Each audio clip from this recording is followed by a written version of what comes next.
โรงแรมอมรีเวียงจันทน์มอบเงิน200ล้านกีบสุกยุกล่องประชุมใหญ่ครั้งที่10ขององค์คณะภาคกระทรวงศึกษาธิการและกีฬาเมื่อวันที่23กันยายน2025ที่สำนักงานกระทรวงศึกษาธิการและกีฬาท่านหัวแสงอรุณประธานกลุ่มบริษัทต่างเจริญและเป็นบริษัทผู้ลงทุนหลักของโรงแรมฝึกอมรีเวียงจันทน์และท่านพฤษภาภูมิศักดิ์ประธานกลุ่มบริษัทอาซีลงทุนพัฒนาและก่อสร้าง AIDC ซึ่งเป็นบริษัทคู่ความลงทุนของโรงแรมอมรีเวียงจันทน์ได้มอบเงินจำนวน200ล้านกีบเพื่อสุกยุกล่องประชุมใหญ่ครั้งที่10ขององค์คณะภาคกระทรวงศึกษาธิการและกีฬาให้เกียรติรับโดยท่านรองศาสตราจารย์ปริญญาเอกทองสฤษดิ์มังนอเมฆคณะเลขาธิการศูนย์กลางพรรคเลขาคณะบริหารงานภาคกระทรวงรัฐมนตรีกระทรวงศึกษาธิการและกีฬามีภาคส่วนเกี่ยวข้องทั้งสองฝ่ายเข้าร่วมเป็นสักขีพยาน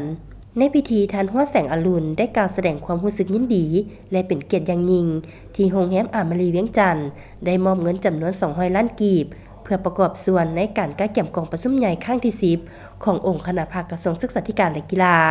โดยทางโรงแรมแม้นเห็นได้ถึงความสำคัญของเวียกงานในแขนงการศึกษาวิทยาศาสตร์และกีฬามาโดยตลอดพร้อมกันนั้นท่านก็ยังได้รายงานให้ฮู้ถึงสภาพรวมและการก่อตั้งโรงแรมอมรีเวียงจันทน์ซึ่งโรงแรมดังกล่าวเป็นอีกหนึ่งสัญลักษณ์แห่งความสำเร็จและความภาคภูมิใจของโรงแรมในเครือของพวกเราที่นอนอยู่ในภาคพื้นอาซีตะวันออกเฉียงใต้ประกอบด้วยห้องพักและห้องสูตรที่ออกแบบมาให้ผสมผสานกับความหรูหราและความสะดวกสบายอย่างลงตัวนอกนี้โรงแรมอมรีเวียงจันทน์ยังมีความยินดีในการเชื่อมโยงภาคการศึกษาและภาคธุรกิจโรงแรมสร้างโอกาสในการแลกเปลี่ยนความรู้ฝึกปฏิบัติตัวจริงด้านวิชาชีพและพัฒนาแบบยืนยงให้กับนักศึกษาเพื่อสร้างบุคลากรรุ่นใหม่ในสายงานการท่องเที่ยวและการโรงแรมอีกด้วย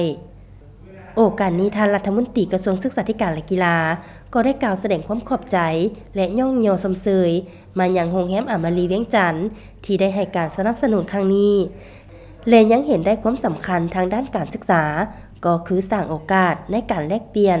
ความรู้ภาคธุรกิจโรงแรมเพื่อสร้างบุคลากรในสายงานการท่องเที่ยวและการโรงแรมพร้อมทั้งเห็นดีให้พัฒนาภาคธุรกิจการโรงแรมเพื่อส่งเสริมด้านการท่องเที่ยวไปพร้อมๆกัน